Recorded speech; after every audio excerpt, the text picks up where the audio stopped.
तो दोस्तों हम लोग आ चुके हैं आज दूसरी जगह काम करने के लिए, जो कि यहाँ पे 15 फुट का पलस्तर होना है। यहाँ पे बजरी चढ़ चुकी है। तो दोस्तों ये धर्मेंद्र भाई ने ठेका ले रखा है, उसी की साइड पे हम लोग काम करते हैं।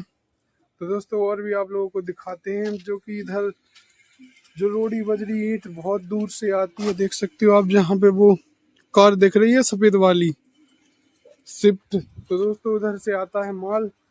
दोस्तों हम करेंगे इसका पलस्तर। यहाँ का नज़ारा भी आप लोग देख सकते हो, कितना अच्छा खूबसूरत नज़ारा है। और यहाँ पे डिजाइन देख सकते हो।